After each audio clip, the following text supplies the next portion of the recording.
Assalamualaikum warahmatullahi wabarakatuh. Baiklah, berjumpa lagi dengan kami Zaizam Flasher.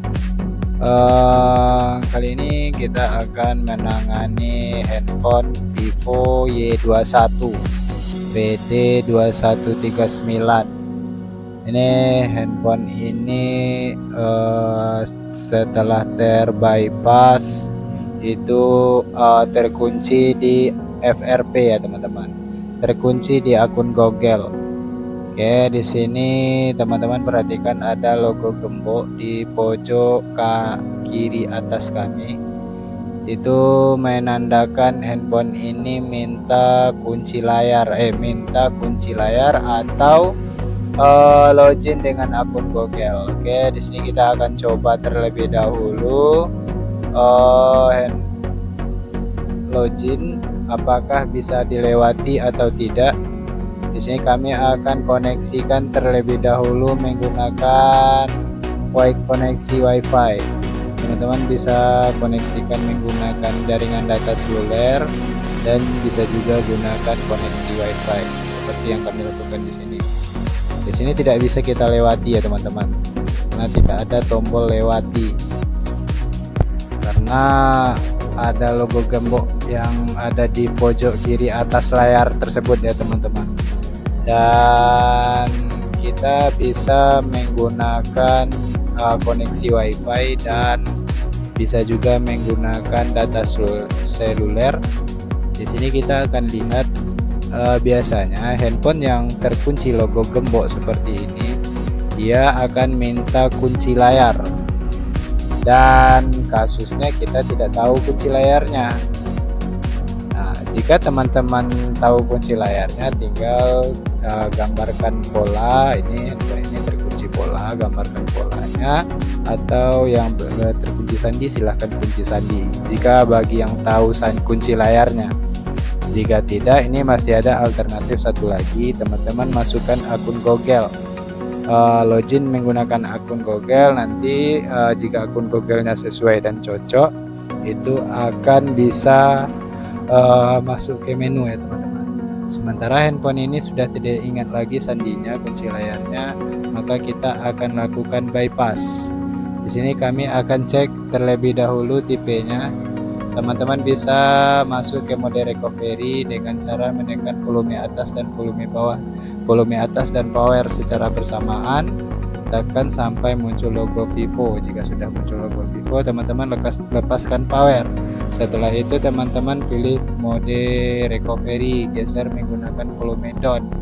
Dan di sini teman-teman tap beberapa kali di bagian bawah ini dan kita masuk recovery lock. Di bagian recovery lock ini kita akan cari tipe handphonenya. Yang pertama itu kita harus cari tahu dulu tipe handphonenya. Ini biasanya untuk di sini kita akan lihat nanti di sini seperti ini. Teman-teman perhatikan, scroll lagi agar lebih jelas. Kami akan perlihatkan kepada teman-teman semua. Itu biasanya untuk Vivo itu ada seri PD. Kalau tidak salah untuk seri Vivo Y21 ini PD2139 nih. Dan update security-nya tanggal 13 bulan 8 2024. Itu sekilas tentang tipe dan cara cek update security-nya. Karena untuk seri ini sudah security terbaru, Neo Security, jadi tidak support dengan unlock tool. Dan alternatif teman-teman juga bisa menggunakan senam jari, tapi itu terlalu ribet menurut kami dan susah juga mencari tutorial yang cocok, dan kami sudah coba sebelumnya itu tidak ada yang cocok ya teman-teman. Akhirnya kami akan lakukan direct. Ini kita akan gunakan UV box untuk bypass FRP-nya. Untuk ISP-nya teman-teman perhatikan di layar itu sudah kami tampilkan titik ISP-nya. Tinggal teman-teman jumper ke adapter UV box-nya. Ini kami akan buka terlebih dahulu dan kami lepaskan terlebih dahulu. Bagian mesin ini kami lepaskan juga. Di sini video kami percepat ya teman-teman. teman-teman, karena jika tidak kami percepat itu prosesnya lama. Dan untuk penjamperan ini teman-teman perlu hati-hati dan pastikan saat penjamperan nanti mengenai titik ISP tersebut. Oke, di sini kami akan lepaskan dulu, dan ini sudah kami sediakan adapter UV-nya, dan kita akan bongkar kaleng ini. Kami untuk bagian CPU dan MMC ini agar lebih aman itu kami selalu menggunakan tang potong, karena mengurangi resiko handphone ini mati ya teman-teman. Jika teman-teman melakukan pembongkaran menggunakan blower, itu bisa menyebabkan handphone ini mati. Jadi untuk mengakali hal tersebut, kami selalu menggunakan tang potong seperti ini, potong bagian yang akan dijamperkan saja, dan kita sesuaikan dan kita paskan posisinya agar saat penjamperan tidak terganggu nanti prosesnya. Jadi kami kasih ruang juga untuk celah penjamperannya nanti. Ini teman-teman perhatikan, untuk penjamperan di sini kami akan tampilkan kepada teman-teman. Ini sudah kami tampilkan tampilan mikroskop. Teman-teman perhatikan step dari pengerekan dan proses penjamperan dari kami, itu step dari kami ya teman-teman. Itu tergantung cara kenyamanan kita masing-masing. Ini kami akan crack terlebih dahulu, karena di sini di antara MMC dan CPU ini dia ada lem ya teman-teman. Jadi pastikan kita crack terlebih dahulu dan kita bersihkan lem tersebut terlebih dahulu. Nanti kita tidak lama proses penyolderannya. Pastikan titik jamperan yang dua ini, yang bagian atas itu data 0 ya teman-teman, dan yang bagian bawah, titik bagian bawah itu CMD. Ini dua titik di antara IC CPU dan MMC ini adalah data 0 dan CMD. Yang atas data 0, yang bawah CMD. Di sini kita akan crack. Di sini kami gunakan jarum pentol untuk pengerekannya agar dia benar-benar sudah tercrack dan dia agak memutih sedikit lah nanti posisinya. Jika dia sudah memutih, itu kita bisa lakukan penjamperan, karena untuk di bagian sini sangat rentan ya teman-teman posisinya. Jadi kita perlu hati-hati dan teliti saat melakukan pengerekan. Ini kita akan crack lagi karena sudah ada juga lem yang sudah terkikis. Kita bersihkan terlebih dahulu menggunakan alas dan kita ulangi pengerekannya. Jadi untuk pengerekan ini perlu hati-hati dan teliti ya teman-teman. Jadi benar-benar dia benar-benar tercrack dan dia nanti posisinya dia mudah untuk penjamperan. Oke, ini kita lakukan pengerekan. Jadi untuk pengerekan ini sebenarnya susah-susah gampang. Jadi kita perlu hati-hati, intinya seperti itu, hati-hati dan kita mengenai titik jamperan nantinya. Dan pengalaman sebelumnya kami pernah seri ini mati ya karena salah jamper atau salah apa malah mati. Ini sudah nampak sedikit goresan. Nanti kita akan kasih timah cair. Setelah kita kasih timah cair, kita akan kasih kawat jamper. Di sini kita butuh 4 jamperan ya teman-teman. kita butuh data nol, CMD, CLK, dan cron. Jadi nanti kita akan ambil ISP nya, kita hubungkan ISP jamperan yang 4 tersebut. Oke, titik adapternya ini kami kasih plug sedikit, dan setelah itu nanti akan kami lumuri dengan timah cair. Pastikan dia sebenarnya ini sedikit saja sih teman-teman, tidak perlu banyak-banyak. Oke, kita solder secara pelan, hati-hati agar tidak mengenai IC MMC dan IC CPU tersebut.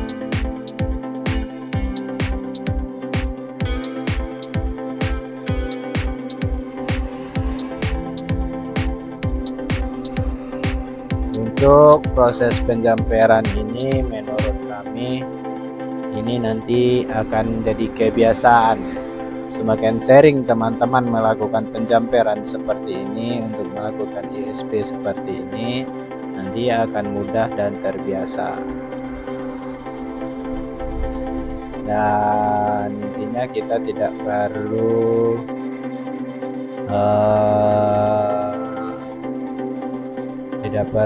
gerogi atau kita harus tenang dalam penyelesaian masalah. Nanti jika mati pun itu teman-teman cari solusi. Dan kalau mau bertanya ke kami, jika kami tahu solusinya akan kami kasih jawaban. Ini proses pengambilan ISP nya sudah jelas dan sudah solder, timahnya sudah menyatu dengan titik ISP nya, tinggal kita kasih kawat damper. Oke, ini kami akan lakukan pergantian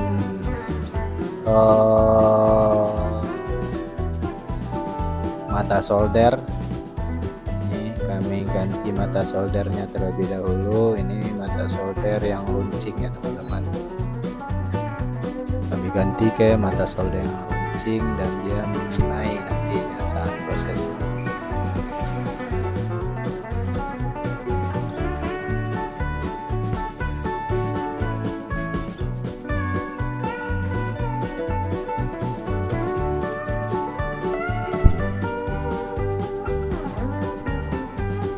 Bersihkan terlebih dahulu. Setelah kita bersihkan, kita solder dan nanti baru kita lakukan penjamperan. Oke. Mohon maaf, untuk saat proses penjamperan kami lebih fokus ke mata, mikroskop kami, takutnya salah jamper, jadi kami fokuskan. Jadi di ujung kawat jamper teman-teman kasih timah terlebih dahulu ya teman-teman. Oke, kami proses penambahan timah di bagian ujung kawat solder, kawat jumper. Setelah nanti kita kasih timah, barulah kita jumper. Nih ujung kawat jumper kita kasih timah agar prosesnya tidak lama. Ini sudah melekat, bagian data nolnya sudah menyatu. Kita ke bagian CMD. Bagian CMD ini kita solder juga dan lakukan proses seperti tadi. Sebelum kita jumper atau sebelum kita melakukan penyolderan, kita kasih timah terlebih dahulu di ujung kawat jumper. Setelah kawat jumper terlumuri oleh timah, barulah kita lakukan penyolderan seperti tadi. Pastikan dia mengenai titik yang 2 tadi ya teman-teman. Jangan sampai mengenai atau jangan sampai terkrek jalur antara MMC dan CPU tersebut. Jika salah salah kasih timah, itu bisa menyebabkan handphonenya kojat, teman-teman. Handphonenya mati, kalau bahasa kami itu kojat, modar. Ini kita lakukan penjamperan bagian CMD. Ini pastikan CMD ini benar-benar di titik yang seharusnya. Sudah, kita lakukan penjamperan 2 lagi ya teman-teman, itu CLK dan CM dan ground.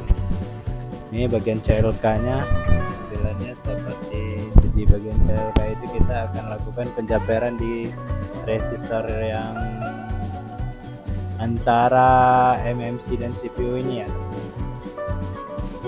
Kita akan jumper sama seperti tadi, prosesnya lumuri terlebih dahulu dengan timah. Setelah ujung kawat jumper terlumuri, barulah kita lakukan penyolderan. Ingat, di bagian CLK ini rentan panas. Jika panas itu akan menyebabkan CLK nya mati.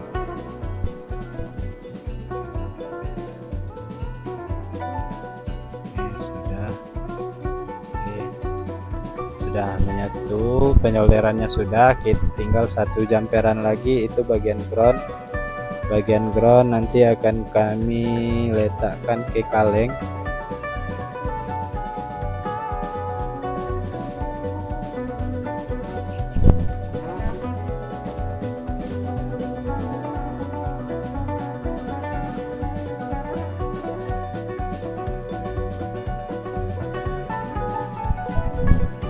Kami manfaatkan kaleng yang tempat slot SIM cardnya.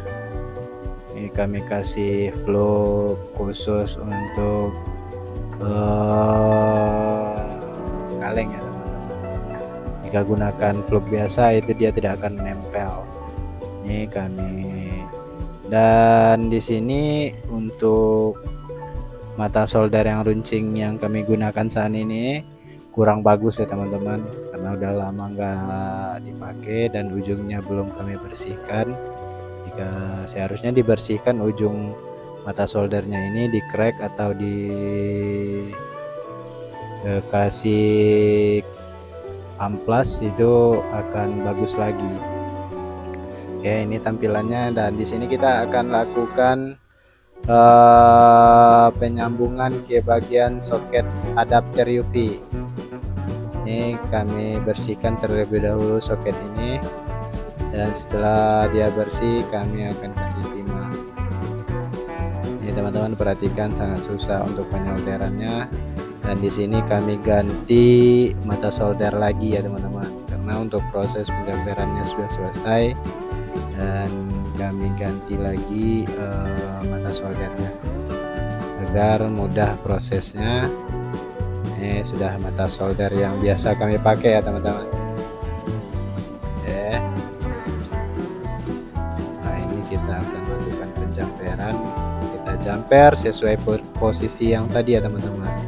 Nah, di adapter UV itu sudah ada keterangannya, CLK ke CLK, CMD ke CMD, data 0 ke data 0, dan ground ke ground. Jadi benar-benar di posisi yang ditunjukkan oleh adapter UV, dan pastikan juga setelah terjumper tidak menyatu jumperannya atau tidak ada bagian yang short. Biasanya akan lebih baik itu kita ukur menggunakan multi tester, pastikan dia tidak ada yang menyatu antara jumperan yang kita lakukan ini.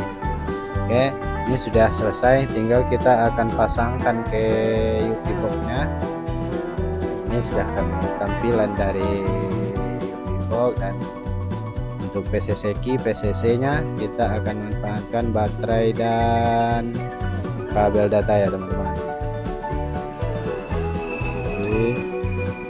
Ini kita pasang semuanya, pasang soket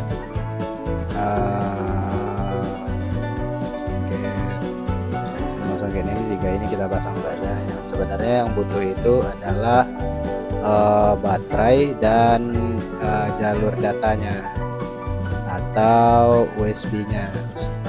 Jadi Setelah seperti ini teman-teman gunakan kabel data yang bagus ya teman-teman. Kalau dapat sih kabel data yang ori pabrikan, ori bawaan handphone baru beli itu lebih bagus.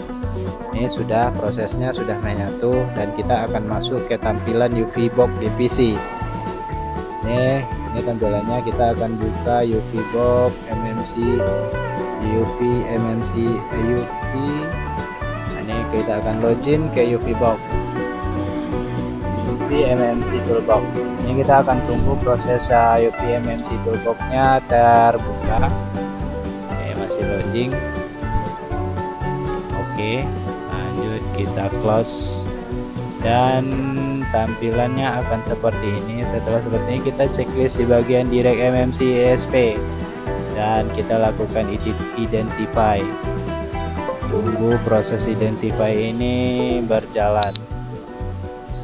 Oke, lihat ini CLK not property connection koneksi. Oke, ini bertanda ada kendala di bagian jumperan. Ini kita ulang satu kali lagi.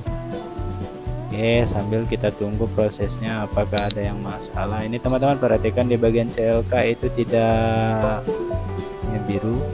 Jadi CLK nya kemungkinan jumperan CLK nya lepas ini ya teman-teman. Oke, kita akan lihat lagi, kita lepaskan lagi semua songket baterai, songket LCD dan songket chargernya ini, dan kita akan lihat kondisinya. Jadi menurut CUV ini CLK non property, jadi CLK nya tidak connect dengan jumperan, dan kita akan lihat ini, kami perhatikan CLK dan ground itu lepas ya teman-teman. Oke, CLK dan ground lepas, terpaksa kita jumper ulang. Ini proses penjumperan ulang ya teman-teman. Dan proses penjumperan ulang ini videonya kami percepat agar tidak lama juga prosesnya. Dan seharusnya tadi setelah kita jumper ESP nya kita kasih solatif ya teman-teman agar dia tidak lepas. Tapi tadi kami tidak kasih solatif sehingga dia lepas jumperannya. Ini kita akan proses jumper seperti di awal tadi. Solder hati-hati, pastikan mengenai ke titik jumperannya dan lakukan proses seperti yang tadi ya teman-teman. Dan setelah itu nanti kita akan kasih solatif untuk pelindung agar nanti tidak lepas lagi ESP nya. Ketika lepas lagi ESP nya akan sama lagi hasilnya seperti tadi ya teman-teman. Jadi kita akan jumper sesuai titik dan lakukan penjumperan. Setelah itu kita akan lakukan identify seperti tadi lagi di bagian UV nya. Ini prosesnya masih lama, akan kami kasih solatif untuk melindungi kawat jumper ini agar tidak mudah lepas. Dan setelah itu kita akan pasang lagi di handphonenya dan kita akan masuk ke tampilan UV box nya.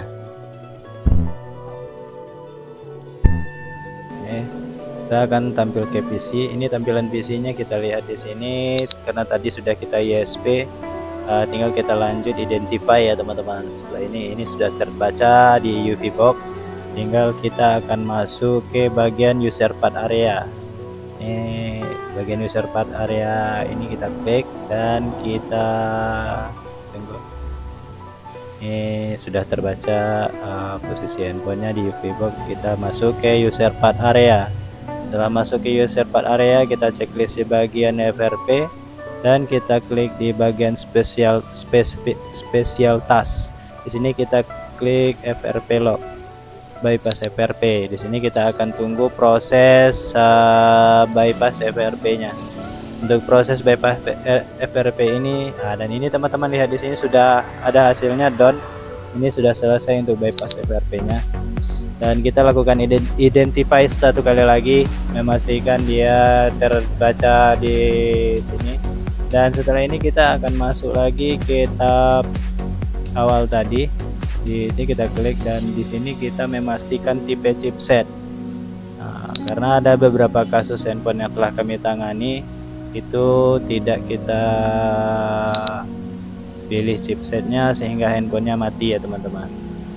Ada beberapa kasus sebelumnya yang kami tangani Setelah itu setelah proses chipsetnya selesai, kita identify lagi dan lanjut kita lepaskan bagian